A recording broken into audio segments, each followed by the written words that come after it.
Hey everybody, this is Zan Perrion of Ars Amorata, and I wanted to take the time to make a quick video to interview my intrepid comrade in arms, Jordan Luke Collier, the head coach of Ars Amorata for many, many years. He's created an in-depth, comprehensive embodiment program that he's released. You've already released it, Jordan, and it's getting great feedback. The guys are loving it. So I just wanted to interview Jordan a little bit and find out exactly what's going on in that mind of his and what he's created and why and what's his motivation. So hello, Jordan. Hello. Thank you, Zan, for the introduction. Yeah. What's the title of the program, first of all? So the course is called Lover, Outlaw, Trickster, Magician, which of course are 4 different archetypes. And the title is a play on words of a famous book that probably most of our members have heard of. And if you hadn't, you should check it out. The King, Lover, Warrior, Magician. in some kind of order. Yeah. So I've had a play on those words, a play with those archetypes. And I've been thinking over the years, what really is the essence of the Ars Amorata spirit? What is the energetic, like the deep energetic quality of the Ars Amorata spirit and the men who embody it? And can I offer a training on that more embodied archetypal level to men who want a deeper dive, who love the Essentials program, the essential themes that you talk about, and they want a deeper dive into the embodiment aspect of it. Right. Excellent. Okay. So fill me in a little bit about the concept, I guess, the overall concept. Sure. So I've been coaching now within the Ars Amorata for a decade. And during that time, my role has been working a lot one-on-one with people, and also working with the men during their Essentials program and afterwards, who again love the materials, really want to embody it, but they come across a little bit of a block along the way. And so one of the common blocks is I love the Ars Amorata. I'd like to embody it more, the spirit that you talk about, but it's difficult because I'm busy, right? Work, commitments, obviously deep into a relationship, you have all kinds of agreements and tasks and burdens of life kind of get in the way. And sometimes it can be very difficult to slow down and pause and get in touch with the aspect of us that loves life, that has a lust for life. And you said years and years and years ago that a man who is, and I'm mangling your well put together aphorism here, but a man who is loved by women, first and foremost, loves women, and doesn't just love women, but loves all of life. To really love women is to love beauty, to love the arts, to love music, to love culture, nature, to love the mystery of history and what's going to come in the future. Mm-hmm. So there's an aspect to all of us, the aspect that loves women, that loves life, needs a time and space to flower, to bloom, to come alive within us. And if there is stress, anxiety, the busy Western modern lifestyle, it kind of crunches all that down, almost like concrete slabs on top of the natural effervescence we all have.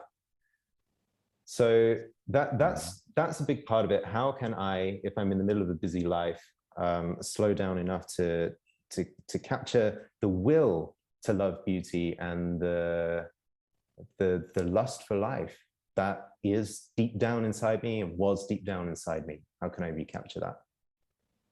So you've obviously been thinking about this for quite a while, and you decided that there's an unmet need in that message being disseminated, I guess, or it's just not available, or I think more to the point, it's working individually with a wide range of different men. I see how that they are often, their lives and their mental space is often full by the demands of life. And so they are men that can easily take on the message that you've been teaching for a long time, but it gets to a point where stress is difficult to deal with. A lot of us are not in touch with the deeper feelings and aspirations that we have. the values that really make our lives worthwhile. And it can be difficult to come back actually to what's most important. So given that title, lover, outlaw, trickster, magician, tell me a little bit about what will be encountered when someone first opens this program. So there's 3 different sections of the program. And the first one is micro practices. So I call them on the course inner practices.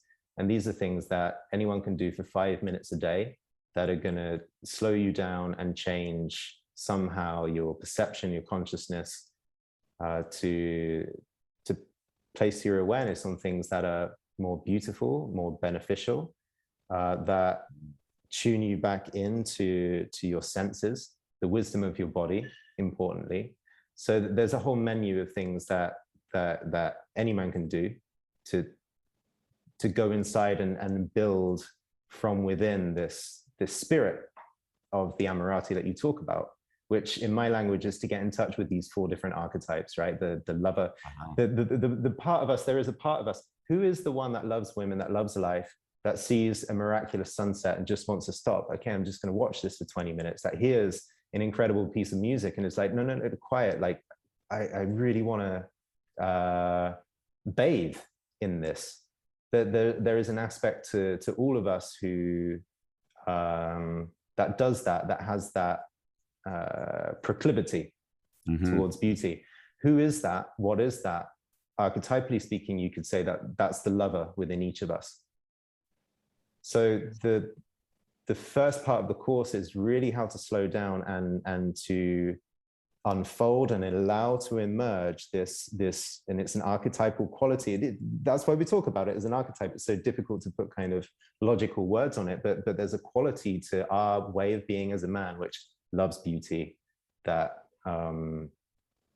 is absolutely satisfied and breathtaking and astonished with the beauty of life in the present moment, just how it is.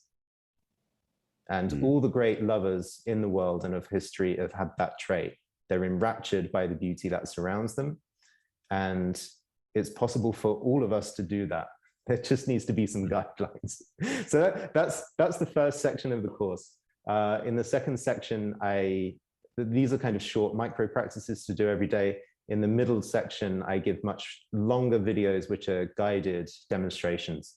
So kind of like what you would get if you went to a Qigong class or a yoga class or any kind of body work. I have videos where you follow along and I guide you to release tension from the body, to unblock certain important areas of the body.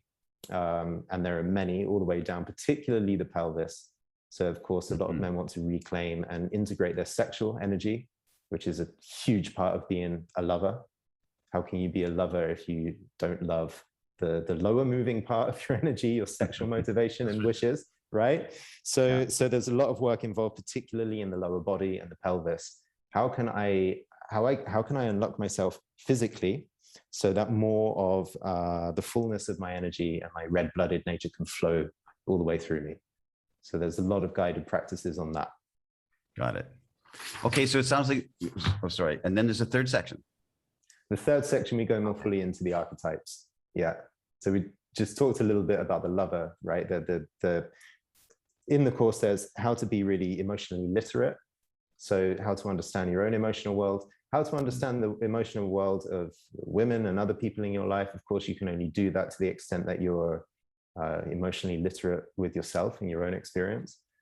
And reclaiming the sense of passion and sexuality that is within all of us when we have mobile lives, when we know how to move in certain ways, when we're not restricted to the office chair for 10 hours a day and just crunching down on the natural energy flow that's within us. I like that the archetypal names of the program is not just the lover, which could be, if it's only that, it can be construed as this overly romantic dandy. Yeah. But it's also the trickster, Yeah. And that little bit of mischief, that mischief element, that little dimple in the cheek, you got to have that sparkle in the eye. So it sounds like it's very full featured. Yeah. and embodies all the, a broad spectrum of greatness archetypes. Yeah. Yeah. I see the four as a rock band in a way. So the lover is the lead singer, right? The Ars Amorata is a lover message at the end of the day, the love for beauty and so on. So that's the lead singer, but it, like you say, and as you've been saying for all these years, the lover can be very wishy-washy if it's not tempered with some other flavors. And there are some pure lover programs out there. You can do a really heart-opening kind of spiritual tantra, oneness and everything with the world. But it's not quite the flavor that we talk about because it doesn't have that edge of spice or something special, some mystique. It has to have an edge. It has to have a little bit of that. Exactly. Coyote energy, to put the Native American spin on it. It's like that. Right. Yeah. Right. So I'm bringing in the flavor of the outlaw, and there's kind of two sides to the outlaw. So the outlaw is, are you willing to break the rules? Are you willing to break your own personal cultural conditioning? Mm-hmm. Are you willing to do something that is risky for the sake of your own higher ethical purpose? Mm-hmm. So it's not like an outlaw kind of scream obscenities to the world and run away. You could be an unethical outlaw, like a full-on pirate, right? But there's something about an ethical outlaw or a moral outlaw who follows his own moral standards, that has a healthy anger about him, that has a charge. This is when the lover stops being just like so awash with the world, but actually has a force and a conviction behind it that's found in the outlaw.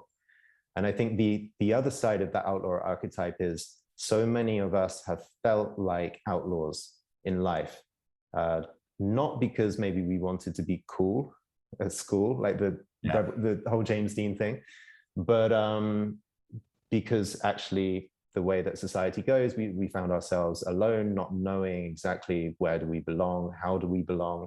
So there's also a shadow side of the outlaw, which is like, how do you exclude yourself from the kind of groups that you want to, and the kind of relationships that you actually want to be a part of? Yeah, the great thing about the idea of the outlaw is the concept that they go against the grain, they go against what society has dictated for you, right? And that's a great element, so I like this. Yeah, exactly. So there has to be an interior sense of boundaries to say no, which is one of the greatest things that is, even now today, in my 20 years of doing this, it's that concept of boundaries that men say, I need to understand how to understand boundaries, how to manifest boundaries, and how to do it in a loving, strong way with conviction. Yeah, that's great. So I'll say something very quickly on that, because it is so important, and I have an important perspective on it that I'd like to share. Like, you can go and read the boundaries books and learn your non-violent boundary setting communication. And it's great to have that kind of mental cognitive understanding of how to put a healthy boundary to somebody. But if you don't feel the signals in your body, a boundary first emerges in the body. When do you know when to say no? Usually because you feel it, you have a gut reaction, or there's something in you that feels impinged upon slightly. And so the boundary is being crossed, and it's a signal of the body that says, hang on a minute, this feels bad. This feels like I don't want it and I'm being impinged upon. And then there should come some kind of healthy anger or charge coming up through the body, and energy that comes up through the body, which gives you enough fuel then to say, stop, back off, hold on a minute. Mm-hmm. I don't accept that. I don't want to have it that way. Or you put whatever words you want on the boundary, but the body has to carry an energy. And some men wonder why can people flick me off in life? Why can certain women just, dismiss me? Why can men somehow easily get their way in these unconscious dominance games that people have? Sure. And so your body needs to be kind of resonating with a vibration of charge, which telegraphs to the world that you can say no. And if your boundaries get crossed, there will be a consequence. So in the course, there's a lot of guided exercises to understand this and to wake up some of the frozen anger that lays dormant in a lot of our bodies. Okay, that's great. And then magician? magician, there's the drummer of the band. It's the sleight of hand and like the misdirection. Right. I think that's a little bit more the trickster, right? So Okay. the trickster, what I like about this archetype is in the kind of European tarot and the European history of archetypes, you've got more like the fool or the court jester. And this is the one where he's there to entertain and bring a lightheartedness and a conviviality to the scene, right? So if things get tense in the royal court, the jester can come in and make a joke and bring lightness. So that's really embodying the concept of ease and delight that you talk about.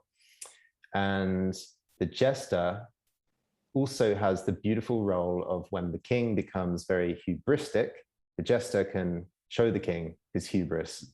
And knock him down a peg, yeah. And he's the only one allowed to do it. For the health of the king and for the health of the kingdom. Yeah. So there's a sacred element to humor, to teasing, and so on. And that's all in the trickster archetype. In the jester archetype, what the trickster has, which is a little bit different, is the jester belongs to the royal court. It's kind of a civilized archetype, but the trickster is a lot more wild. So the trickster he's actually seated in nature. You mentioned coyote, the coyote figure of the Native American tradition. This is someone who is not looking to calibrate his humor from the king and the royal court, even though that's a wonderful thing. It's someone who's, he mirrors life back to you through mischief, through misdirection, through kind of spiritual tests. He does it through his own spontaneous wisdom. So men ask, how do I feel that my dates are really stolid. You know, we talk about things and they don't really go anywhere. I feel like my friendships are just conversations about football and what you did last weekend and what are you going to do for the holidays this year. And people feel very trapped in the confines of this social level of thinking. How do you break out of that? Well, the best one is the trickster, who's willing to blow, as I like to say, throw a grenade into the conventional discourse and really, really create a little bit of a scene and a little bit of uproar. How does he do it? He doesn't have a revised list of jokes in his pocket that he whips out. So he's always got the story to change the energy of the occasion. But it's someone who is tapped into some kind of archetypal, mysterious, embodied knowledge that knows how to use wit, spontaneity, humor, misdirection to change the nature of social dynamic. And I think that's one of the most precious and coveted skills that men want. Where does it, I'll ask you this, it's very mysterious, I think. Where does it come from, the ability to throw a non sequitur and have people shaken out of their normal ways of acting? Where does that come from, you ask? Yeah. Well, I think it's a love of mischief that's in your heart. And if you don't have that, you're just a guy, you know. You have to have that winking energy. I've been saying it. I remember back in the days before there was any such thing as anybody who's doing anything online, and back in the old bulletin board days. And I would always say, everything you say with a wink and a smile, you know. And the wink, not winking at the girl you're talking about, winking at her friend or winking at your friend as you saying it. And it's got that element of self-deprecating humor. It's got that element of just the love of the banter, the love of the interaction, the love of the back and forth, and the love of mischief in your heart. And it's well loved. It's well beloved by, you know, the recipients of it. If it's in good heart, there's no, you know, men think that to have some kind of humor element, they will deprecate others.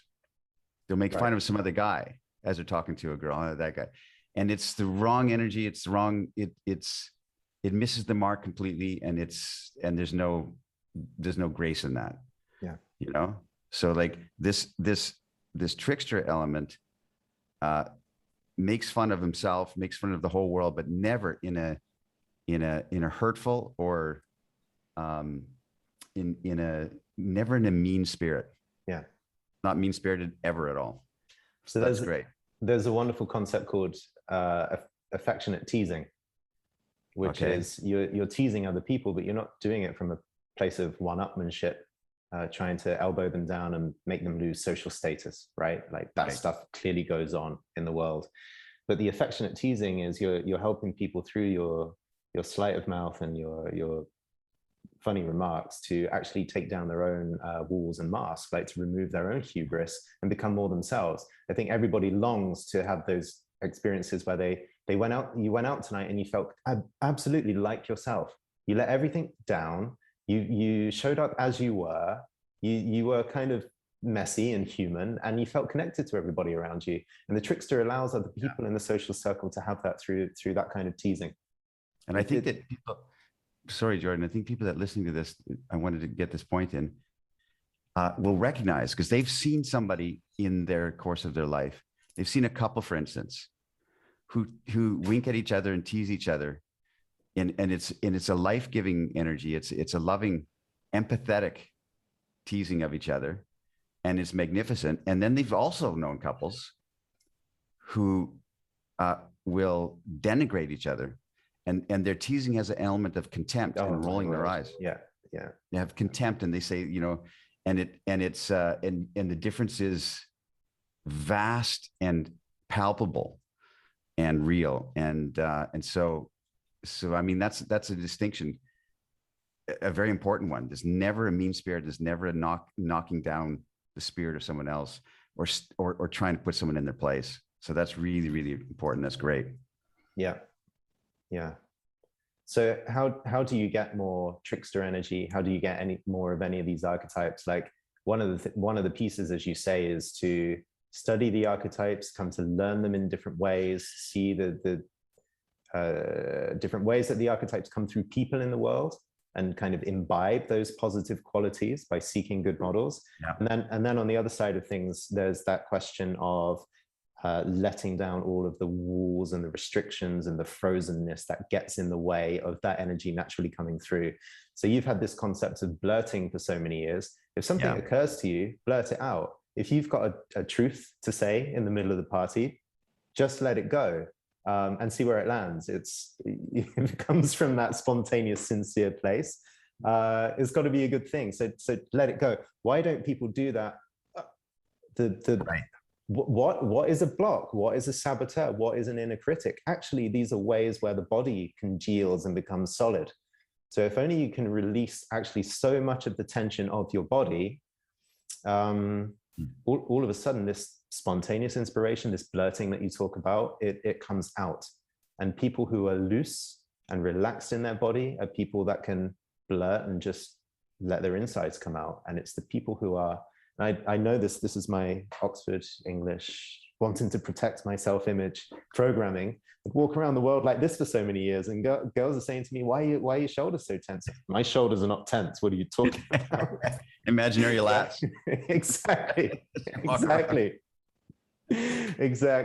So a lot of people think embodiment is about going to the gym and having a good body, but it's not at all. Like it's great to be healthy, but embodiment is really about letting go of the habits of tension that you carry in your body so you can be expressive, spontaneous.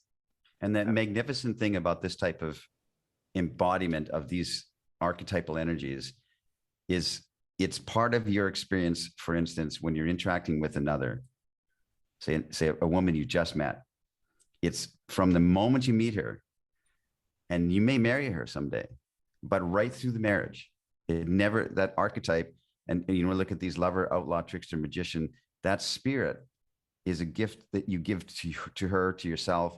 And it's from the first moment right through. And so that's that relaxed energy that you're talking about. So this program that you've created, Jordan, obviously goes very in depth into this concept that we're just spinning it around about. Yeah. And is a very practical way for guys to actually, like you said, to feel it in their bodies, to know what it feels like to inhabit that spirit. Am I correct? Yeah, exactly. How to tap in to these different archetypes, which belong to all of us. That's the definition of the archetype, is that it's a pattern of character traits, ways of being, energetic flavors that can come through every single human being if you choose to go in that direction. So we'll be going deeper into them. We'll be unblocking, unlocking. And like you say, a lot of us have all these 4 archetypes when we start a relationship because we're on fire, and that's what contributes to the honeymoon phase. But a couple of years in, what happened to Trickster? I haven't had a belly laugh for a few months, right? Or what happened to the Outlaw? Because as soon as I'm in relationship, I'm visiting the in-laws every other weekend, and it's not something I want to do. And I'm maybe too scared to say no, and I need to. So there's myriad ways that these energies just get suppressed in a long-term relationship, and we want to open them back up. Yeah. So the program's available now, correct? Available now. Yeah. You put a lot of time and energy into this, and it's well formed, right? So how can they find it? 10 years of scratching around within the Ars Amorata, coaching men in all kinds of scenarios, helping them, I guess, get more of the juice and the aliveness in the message, and importantly, get it in their bodies. Right? You've said for many years, it's the end of the age of information. Everybody has received all the information. The heads are full. Yeah, that's for sure. It's okay. How can I just, rather than having these big long practices, how can I take micro practices into my day that I will actually do, that I don't need to discipline myself to do an hour and a half of yoga every single day, but I do have a 5-minute thing in the morning and a 5-minute thing in the evening, and things about the home where I live that re-inspire and kind of calibrate my awareness, the things that I think about, the energy of my home. So that's good because, yeah. In this busy modern age, so you're not talking about 2-hour daily practices or anything. It's like, it's micro reminders. Exactly. Daily reminders. Yeah, that's great. You can get a lot in 5 minutes a day. And yeah, if there's a particular part of your body that you want to work on, like I say, particularly the pelvis, particularly expanding the sexual energy flow in your body and how much of that sexual energy transmits to the world around you. Yeah. You can take most of the embodiment practices, do them for 21, 30 days, and you'll notice a big shift in how your body feels, what it feels like to walk down the road when you have like your feet and your legs have been released and opened by doing some of these practices, for example. So is there anything I didn't ask you that you wanted to share, Jordan? The magician, we left him behind. Just say quickly, the magician is the guy, if you sign up for this program, or as you go through this program and you do the different practices, the magician is the one that's doing. So my take on the magician is that he is the one that wants to find out the mysteries of life in the universe. Not all people do, of course, but if there's a part of you that's active, that's like, I love getting new knowledge. I love particularly gaining occult knowledge that most people don't have. Wow, that's cool. And I love learning really how cool. to understand that in a deep way and bring it into my life. That aspect of you is the magician, right? So you're learning the esoteric. That's what magicians do. Yeah, exactly. So the magician goes out of society, goes into his little cave, studies these old scrolls and books, and I guess online courses in this day and age. Figures out how the human being works and how to weave his magic. What is a mystical experience? How do I transform as a person? What is the nature of inner transformation? And the magician applies what he learns. He casts spells, I guess, first on himself, and then as he gets more mastery, he has more of a magical presence.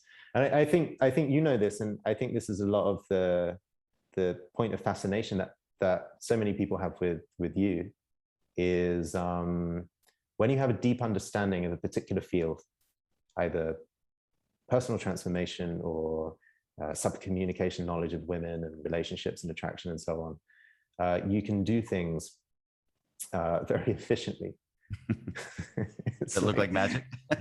Exactly. One nudge in the universe is enough to create a tidal wave of results somewhere else, right? Yeah. So the magician is the one who accrues this knowledge. Yeah, and just by doing the course, you are practicing the magician. Well, great. And so I asked earlier where we can find this, but it's going to be, we'll have a link obviously on the bottom of this video. directly to it, right? So people can get it today. Yeah. And it's also on the Ars Amorata website, arsamorata.com. Oh, that's great, Jordan. arsamorata.com/LOTM.